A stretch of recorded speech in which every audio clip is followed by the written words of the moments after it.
Incluso podemos ver un modelo distinto de amor. No creemos en el matrimonio, no queremos tener hijos. Entonces tenía una relación con la computadora. ¿Me amas, Google Asistente? Eres mi razón de ser. ¿Algo así? Pero en una frase de la película dice que el amor es una locura socialmente aceptable.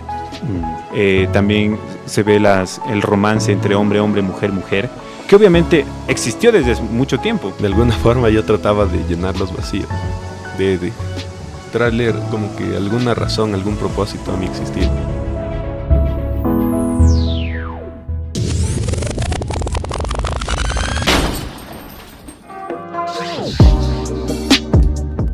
Hoy quiero desempolvar las catacumbas, Javi, y me parece que es algo interesante. ¿Tú qué crees? Pero quisiera saber un poco más de qué son las catacumbas, loco. Verás, te explico. Las catacumbas son esos lugares remotos que estaban debajo de las iglesias y que utilizaban para tumbas, ¿no? De los sacerdotes, de las personas que estaban ahí en las iglesias, en los conventos. Pero también cuenta la leyenda que en ocasiones se escondían ahí cosas extrañas, cosas raras, y también era para que la gente y la población no se entere. ¿Qué te parece? Pero yo lo que quiero es desempolvar esas catacumbas del corazón humano. Chanfle. Se me parece algo interesante esa metáfora, ¿no? Como que era ese lugar donde se guardaban muchos secretos, quizá cosas que no se querían ver, que no se querían dejar salir a la luz, y que cada uno de nosotros tiene eso. Dale de una. Exacto, vamos, ¿me acompañas? De una.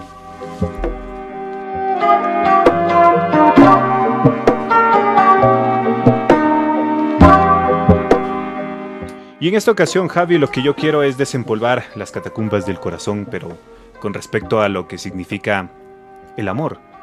Mira que yo me puse a pensar que ahora somos adultos, pero que vivimos desde la época de los 80, desde los 90, concebimos el amor de una manera diferente a nuestros padres. Por ejemplo, mi mamá nació en plena época de los 60s y ahí estuvo de moda todo este destape de la sexualidad, de los hippies, del amor y paz.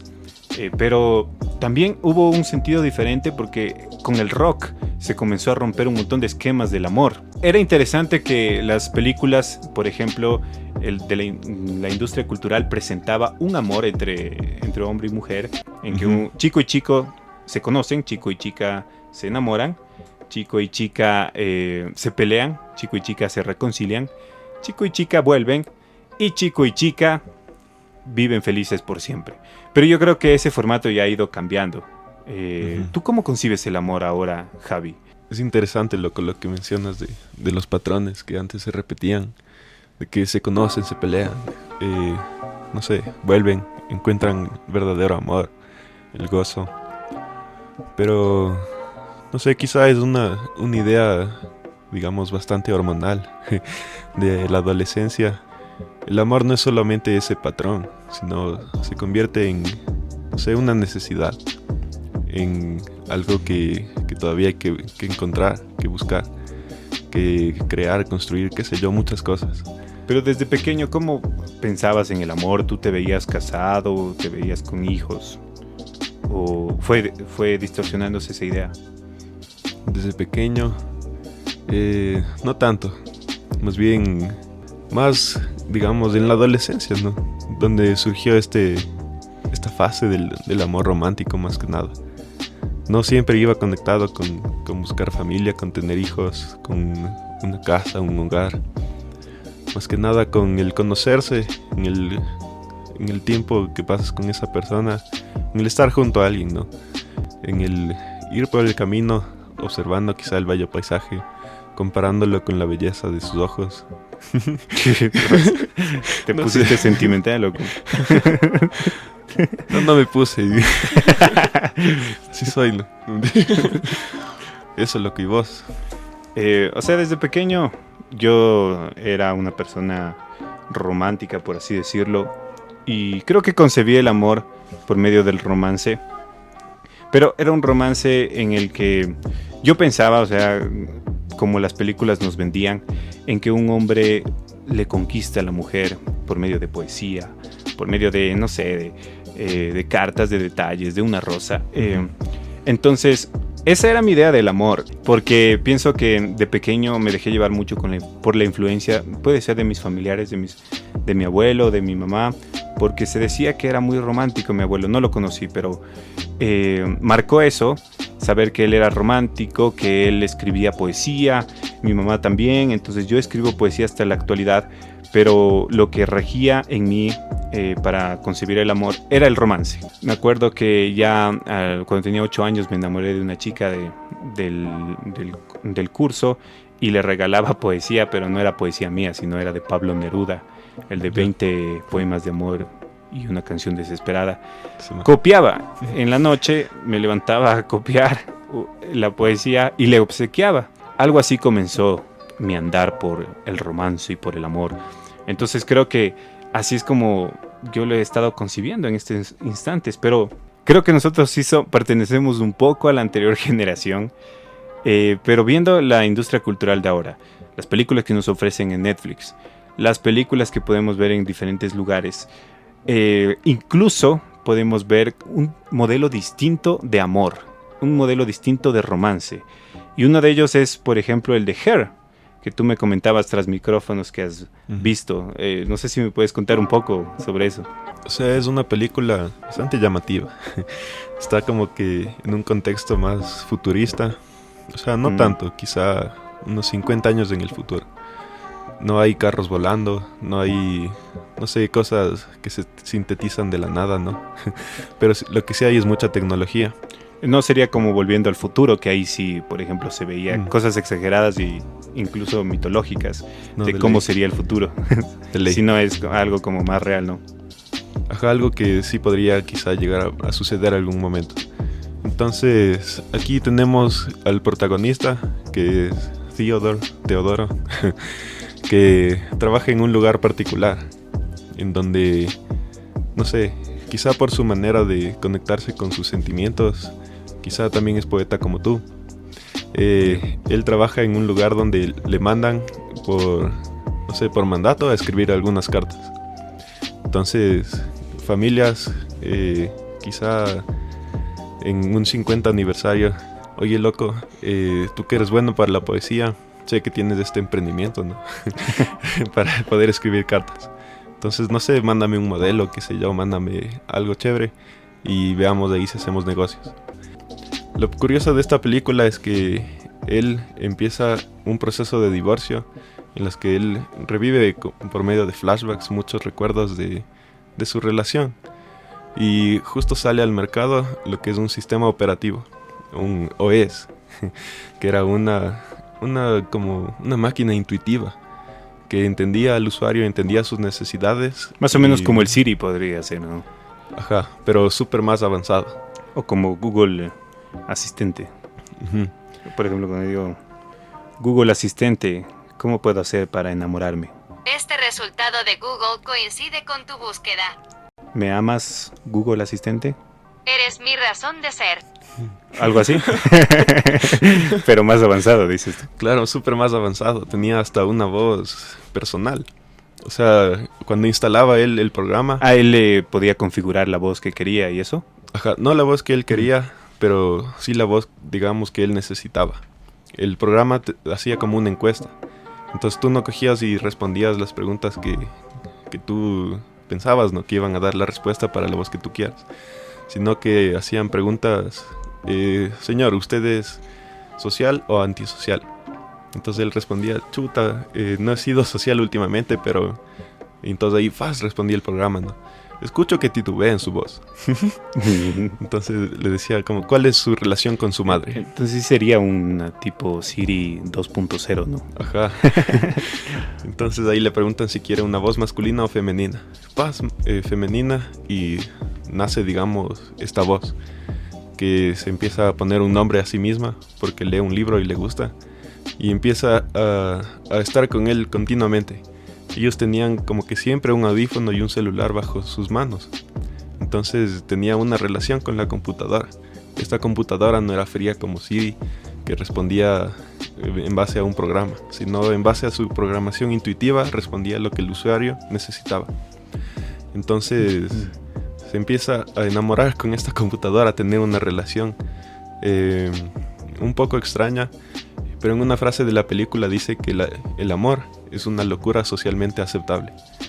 Pero lo que pasa es que esta compu sigue evolucionando hasta un punto en el que ya no podía sujetarse a un aparato y decide irse al espacio porque nada en la materia podía como que contenerla. Pasa otra vez por el momento de luto, la ruptura y el reencuentro con las figuras humanas, con su amiga que también estaba en ese proceso como que de enamoramiento con otro sistema operativo. Wow. O sea, eso sería como una visión de lo que podría ocurrir si es que a Siri le hacen mucho más inteligente. Entonces pienso que hay estas películas que ahora ya detallan una reconstrucción de lo que es el amor, una reconstrucción de lo que es el romance. Antes veíamos simplemente un romance entre hombre y mujer, entre una pareja, pero ahora vemos que también se incluye a las máquinas, se incluye a todo este sistema operativo. Y yo diría también que podríamos topar el tema de ahora, que es mucho más abierto. También se ve el romance entre hombre, hombre, mujer, mujer, que obviamente existió desde mucho tiempo. En la cultura griega se veía como los hombres con hombres tenían relaciones y era normal para ellos.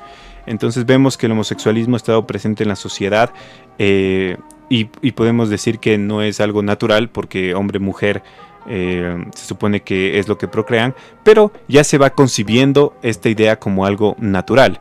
Entonces yo pienso que también con las máquinas sería algo natural en un futuro y podría hacer esa comparación.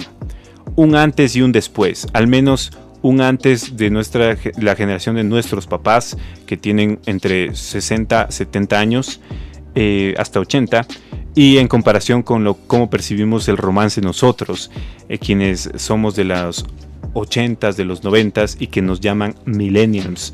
Ha sido catalogado así nuestra generación. Y es interesante ver que sí, que hay una gran diferencia, una escala grande de esto y por eso es que nosotros tampoco, o la gran mayoría, no cree en el amor. Precisamente porque la anterior generación falló en el amor, o más bien dicho en el matrimonio. No creemos en el matrimonio, no queremos tener hijos, queremos viajar, en su gran mayoría digo, ¿no? Porque sí hay personas que aún les gusta y les encanta. Pero lo interesante de esto es que y lo que quiero llegar a la conclusión es que no importa de qué cultura seas, qué fe tengas, no importa en qué generación hayas nacido, pero lo importante es que todos tenemos un vacío. Y en estos tiempos, en estos momentos que es el Día del Amor y la Amistad y aprovecha la publicidad para vendernos cosas, para decir que tenemos que dar detalles, regalos a nuestros amigos y seres queridos, o si no, somos malas personas. Entonces crea lo que siempre ha hecho la publicidad, ¿no? Crea una necesidad innecesaria en nuestras vidas y con eso lucran. Pero eso podríamos decirlo como un análisis, pero me da la impresión de que se aprovecha esta industria cultural, los que crean películas, los que venden cosas para los enamorados, entre comillas, y tanta cosa, aprovechan de un vacío humano. ¿Qué te parece? Podríamos llamarlo vacío, pero en sí hay esa necesidad. Yo la he reconocido desde pequeño, cuando hablábamos sobre cómo fue surgiendo quizá esas historias románticas en nuestra vida, en nuestra mente, pero conectándolo quizá con las leyendas mitológicas de la antigüedad. En todas hay algún dios que se enamora, alguna entidad de la naturaleza que tiene su contraparte, qué sé yo. Claro, y a mí me encanta la mitología griega, he estudiado bastante sobre eso también, y es interesante ver que hay dioses de la mitología griega que expresan lo que es el amor. Por ejemplo, Cupido, Venus, Eros, Afrodita, son como que dioses de la mitología griega que expresaban un tipo de amor y que incluso esos nombres también están de bastante influencia en nuestro lenguaje. Me refiero a afrodisíaco, por ejemplo, de Afrodita, Ujú. erótico de Eros, monte de Venus, con Venus, y también a Cupido lo podemos ver en todas los regalos, en todas las propagandas de amor, el típico casi como niño que está a punto de lanzar una flecha a alguien y con eso le enamora. Pero yo sí quisiera centrarme un poco en esto de Cupido, porque incluso escuchamos en las canciones, en la bachata, se escucha también las canciones, no podemos ponerlas por copyright, pero es interesante ver que el Cupido, llamado el amor en la poesía latina, es interesante ver cómo este dios es el dios del deseo amoroso. Hemos visto cómo personas, o más bien dicho, empresas o cosas así, se aprovechan para poder captar la atención de las personas y así mismo decir, como que va a llegar un Cupido, como que va a llegar un dios y te va a flechar. ¿Es así de fácil el amor? ¿Es así de fácil como nos pinta esta mitología? ¿O tal vez surge a partir de una experiencia cultural, a partir de las experiencias de las personas, creo yo, o de la imaginación? ¿Qué dices tú, Javi? Lo importante, o sea, que hay que recalcar aquí sobre esos dioses es que ellos vivían sus pasiones así full desenfrenadamente, como si no tuviesen alguna regla moral que los sujete. O sea, el mismo Zeus tenía hijos con las diosas, con las semidiosas, con humanos, con cisnes, con tanta otra cosa, y surgían ahí Sí. sus creaciones, Triángulos, pentágonos amorosos. de ley. Pero, no sé, esto de alguna forma llamaba la atención a realizar un análisis introspectivo. De que, o sea, quizá nosotros tengamos una parte de este Dios que quiere dejar aflorar, qué sé yo, el amor. Lo chévere de Cupido, o sea, siguiendo con el tema, es que él creó su propio arco y su madre le dio como 2 flechas.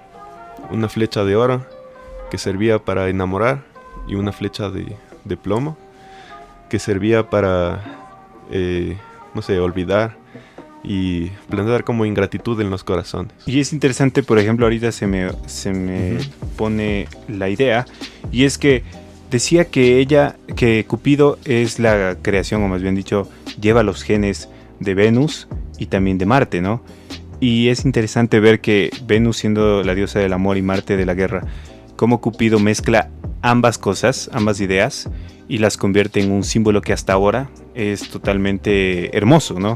Porque imagínate, es una flecha que era un arma de guerra en esa época. Los arqueros sabemos que eran los que se ponían en la parte de atrás, ¿no? Para atacar a los enemigos de manera de estrategia en las guerras, pero él lo usa como un arma para unir 2 seres, no precisamente humanos también. Esta flecha también tenía como que el poder de unir 2 seres, sean cuales sean estos seres, y creo que esa es la magia que tiene la literatura griega.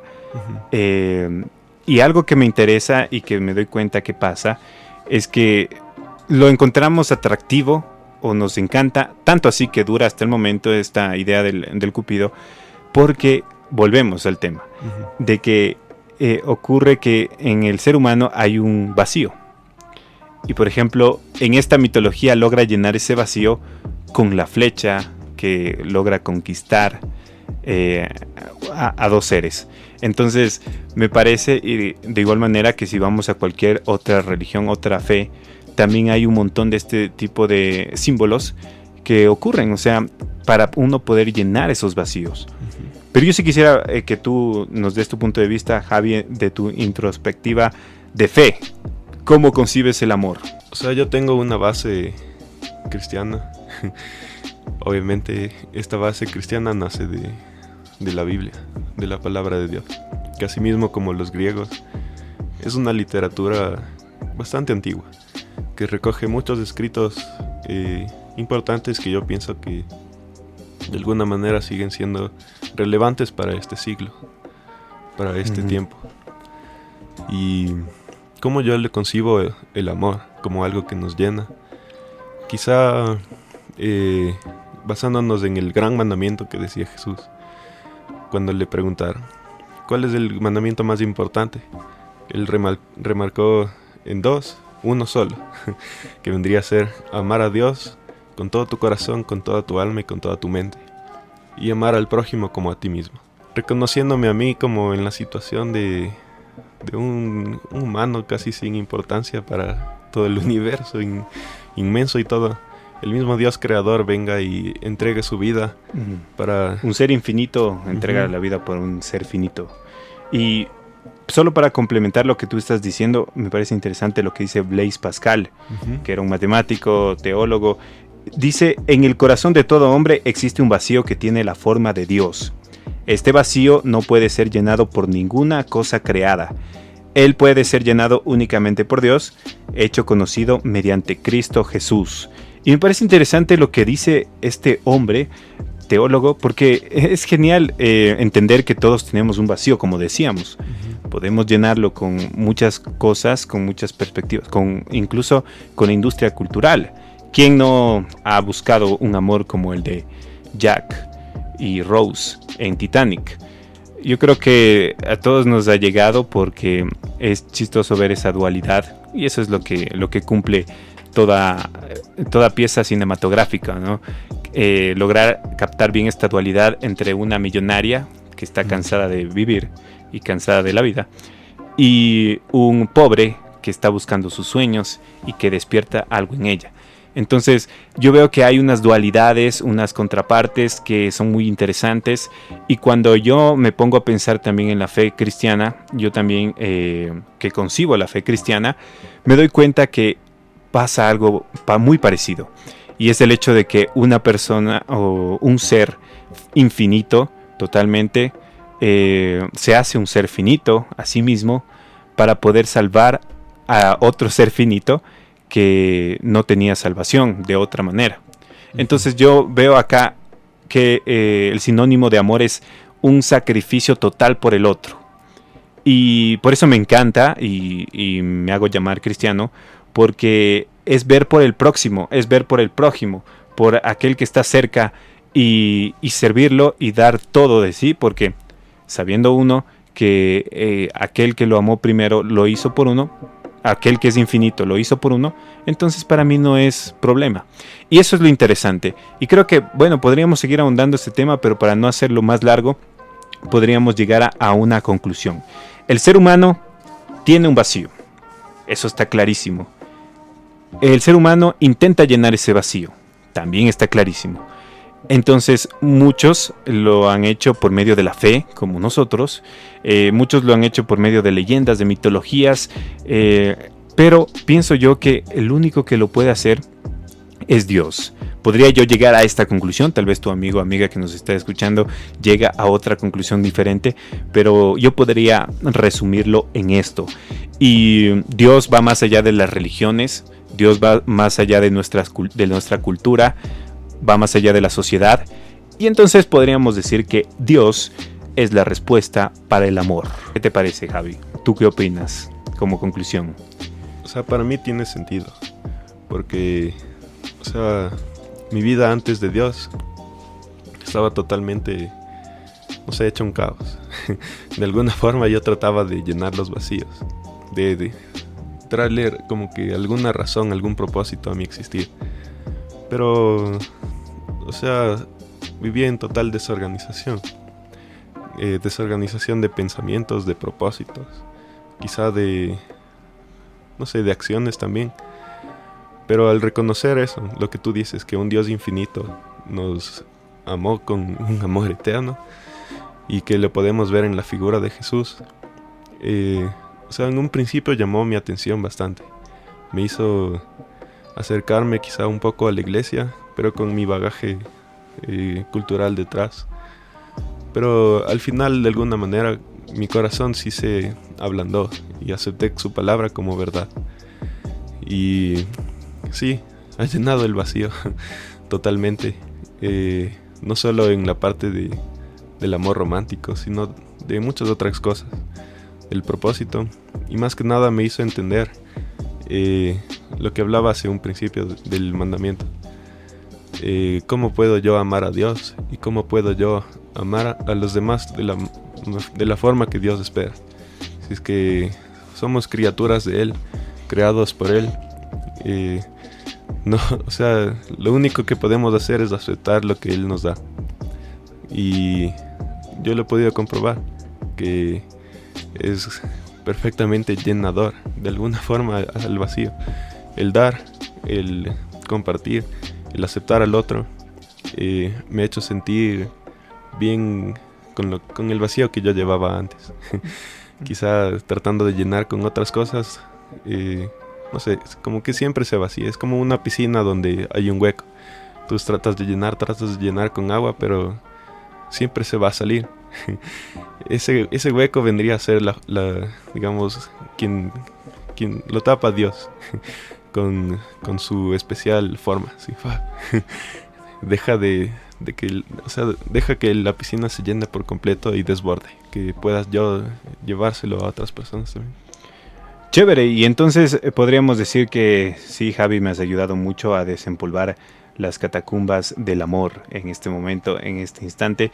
Y tú, amiga y amigo que nos está escuchando, también podrías sacar tus propias conclusiones y también podrías opinar y decirnos qué es lo que piensas con respecto a estas catacumbas del corazón humano. Así que te esperamos para un próximo episodio.